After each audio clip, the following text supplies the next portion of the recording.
Started. Uh, Standing, of course, here with Chief Fenner. He'll be speaking in a few minutes.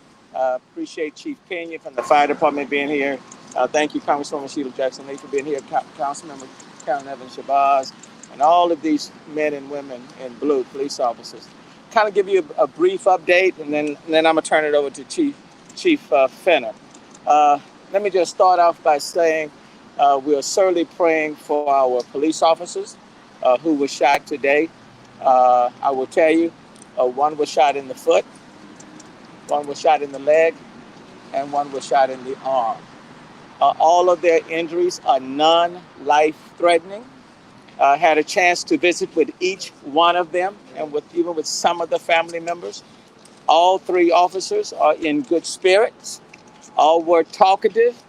Uh, and we expressed, number one, our support of them, how appreciative we are of their service, and how grateful and thankful that their injuries were not a lot worse, because it could certainly have been a lot worse.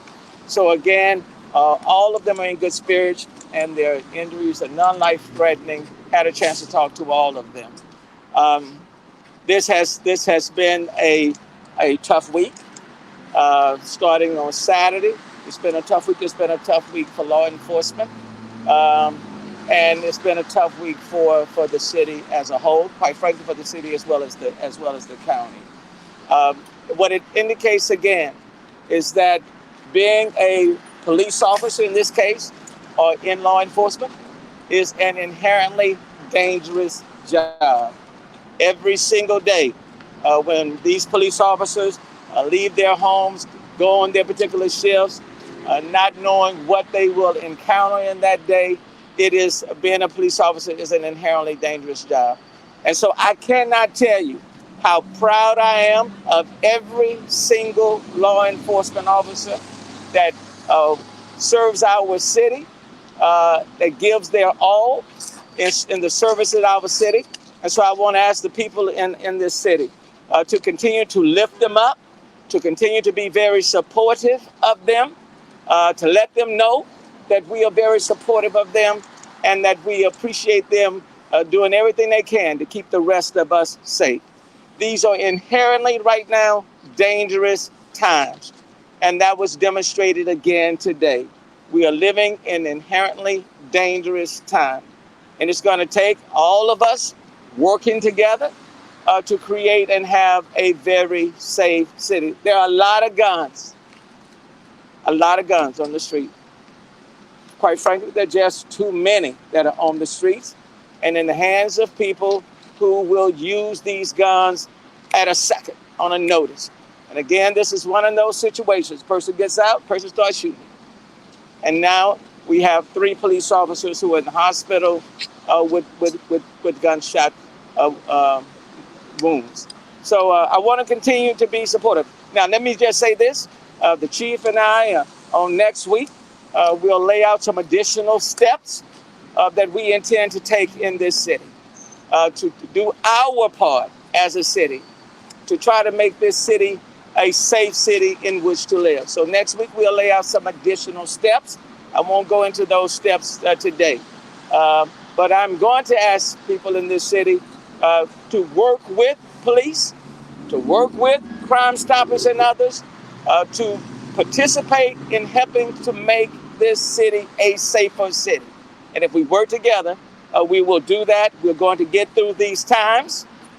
And I know there's a lot of people are fearful right now, justifiably so, but we will get through these times. But in the meantime, please pray for these 3 officers that their recovery will be very quick, that they'll be able to get back on their feet and then get back to their jobs in the line of duty, doing what they love to do each and every day. Having said that, Chief Fenner, let me turn it over to you. Thank you, Mayor. Thank you, Congresswoman, Councilwoman, Chief Pena, Union, and all our other leaders. Thank y'all for standing with us. Mayor's hit on a lot of the points. I just want to say one thing.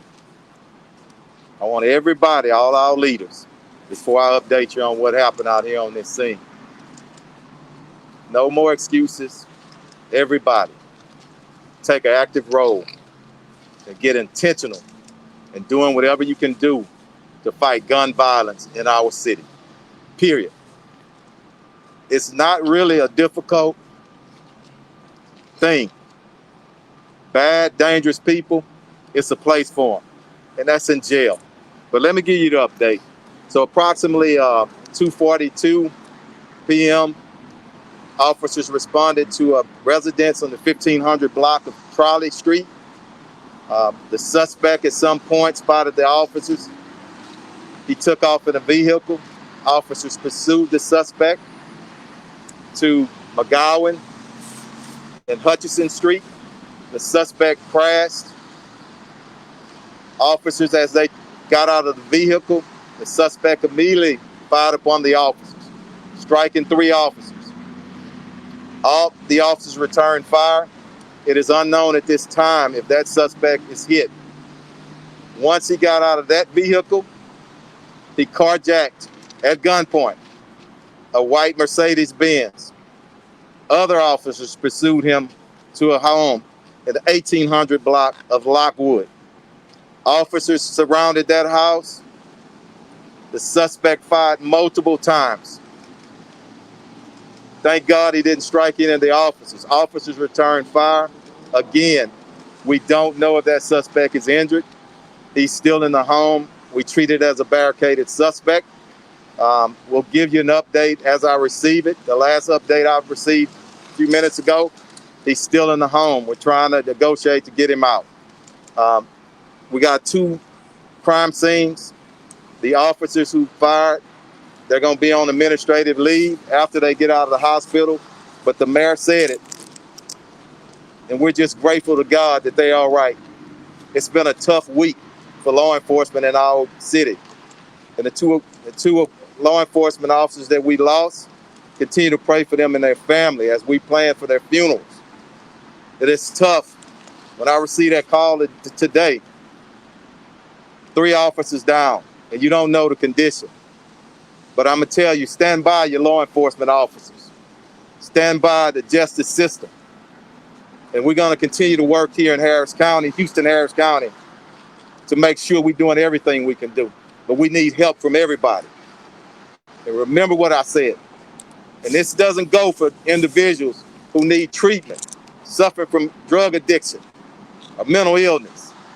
But these violent individuals, I'm damn tired of it. And we need to stand up as a community and do whatever we got to do. If that is to have more jail capacity, let's get it done. No more excuses. Questions? Before you go to the question, let me just say that I do want to thank the police officers who transported these wounded officers to Memorial Hermann. And I want to thank the Houston Fire Department, Chief Pena, for being right there promptly and for transporting officers to Memorial Hermann. And then let me thank the medical team and the staff, the nurses, the doctors here at Memorial Hermann each and every time. They do an exceptional job of going over and above providing excellent medical care to our officers, to firefighters, to people who find themselves in need of care. You just couldn't find a better place. So, you know, we took the time, in addition to thanking firefighters and police officers, thanking the medical team and the medical staff.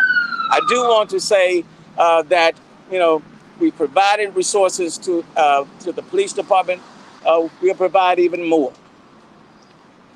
It's going to take all of us at every level to step up and to do our part to make this a safer city. And we will. We will make this a safer city. And we will provide our police officers with all of the resources that they need. But I do want to say next week that we will be outlining additional steps that will be taken to reinforce police officers and others who are out here fighting to make our city safe each and every day. But I do want to thank these police officers and firefighters and others for being on the front line and for doing an exceptional job on behalf of the people in our city. Thank you, Chief. I'll give it back to you. Thank you, Mayor. Thank you. Go ahead. Questions? What was the original call? How did they end up coming in contact? Just some type of disturbance call, family disturbance, possibly because it's at a residence, but it's still active, and that's what I have at this time. Go ahead. Chief, a couple of sources of mine told me that the gunman might have been using a weapon modified with like an auto switch. Do you have any information I about can that? tell you this, and I can't confirm it because but what it officers described it as an automatic, a fully automatic weapon, and that's something else that we need to address in our community, and we will. Do you think the suspect still alive, do you think? I'm not sure. I don't know. They're still out, trying to negotiate with him and get him out, so we don't know at this time. Has he been communicating? No.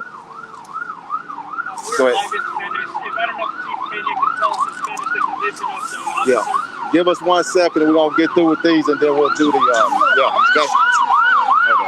Let this pass.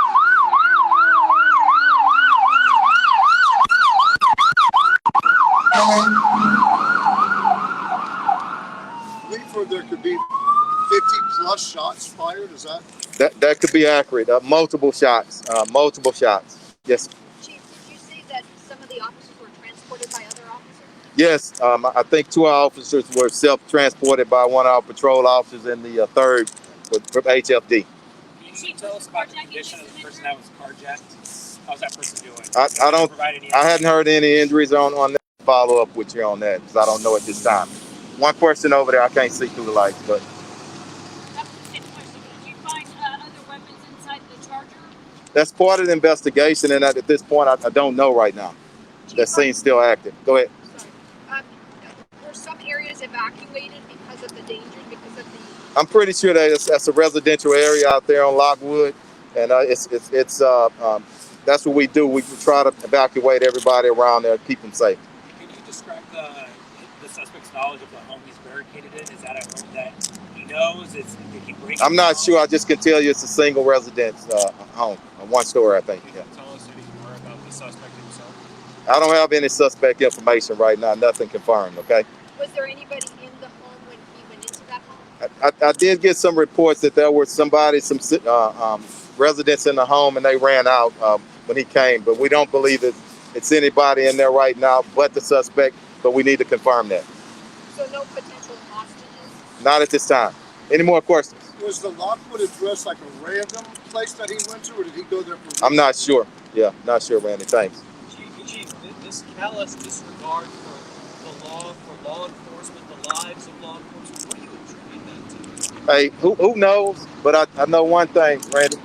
We need to address it, and we need to deal with those individuals. And one thing that people miss sometimes, it's not most of our citizens. It's a small group of individuals that's committing havoc. Our city is a great city with great people in it, and we're gonna stand up for them, and we're gonna find out a way to deal with those very few, very violent individuals. So thanks for that question. Chief, could you let us know about the ranks of the officers injured? How long- Everybody is. I'll give you the 3, 4, and 5 3, 4, and 5 year. They all officers from Northeast. Thanks for asking. So for the mayor, They continued to, participate in the shootouts after they were already injured. I mean, Let me tell you something, and that's what people need to understand about the great men and women on our police department. You have some brave officers that put their line on the line every day, and I'm proud of them. And make no mistake about it, we release videos, and citizens are gonna see the fight in them when they have to fight. quick question for the mayor. You said that you're going to announce some initiatives next week. Are you talking to other cities? Because we know that this is happening across the country. It is happening across the country, but I would tell you I'm primarily concerned about what's happening in the city of Houston. Over the last week and a half, Chief Fenner and I and others have been talking about additional steps that we intend to take to protect the people in this city and to make this city safer. A more comprehensive approach. Quite frankly, that was going to be laid out this week, but so much has taken place this week. So we will unfold those initiatives next week. But the crime in this city is too high. Okay. And it is important that we do everything on our part at the city to combat that. Now, even everything that we will announce next week need to be augmented and supplemented by other levels. We have way too many cases that are backlogged criminal cases, over 100,000. That's unacceptable. Okay, so there are many additional things that need to take place. But in terms of what the city can do, we will lay out those additional steps that we intend to take next week. I do want to acknowledge Doug Griffin, head of HPOU, and thank him and the union for their collaboration all throughout this. But those initiatives will be announced on next week. All right. That's it. Okay. One more, and we'll let Chief, you want to translate for us? Yes, sir. Thank you. Where did it start? Yeah, it's Trolley Bueno, buenas tardes. Mire, estamos aquí para informar a nuestra comunidad que esta tarde, más o menos como a las 3 de la tarde, comenzó a los policías, el departamento de policía, a seguir un sospechoso. Comenzó en la calle Trolley y llegaron hasta la calle McGowan y Hutchin, donde el carro chocó. El sospechoso que estaban siguiendo salió del vehículo y comenzó a disparar contra los policías. Fueron 3 los policías que fueron heridos.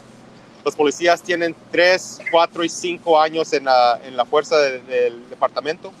Ahorita están en condición estable y como dice el jefe de policía Troy Finner y el alcalde Sylvester Turner, están muy orgullosos. Todos estamos muy orgullosos del trabajo que hicieron en el departamento de policía hoy para poder contener esta emergencia.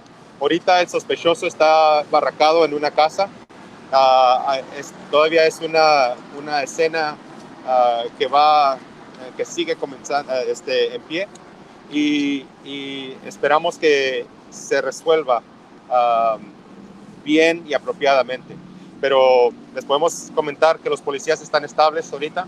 Esperamos que se recuperen a un 100%, pero queremos que la comunidad los tenga en su pensamiento y que recen por ellos y nuestra comunidad, que ahorita estamos viendo mucho crimen en esta comunidad. El alcalde también quiere comunicar que está incluyendo recursos apropiados para aumentar los elementos de policía para poder combatir este crimen que estamos viendo en nuestra comunidad y él está poniendo de su parte para poder hacer lo que se tiene que hacer para que la ciudad de Houston esté bien y segura. Let me just also appreciate the president and the executive director of the African American Police Officer League being present as well. Okay. Thank you all. All right. Thank you all. Thanks again.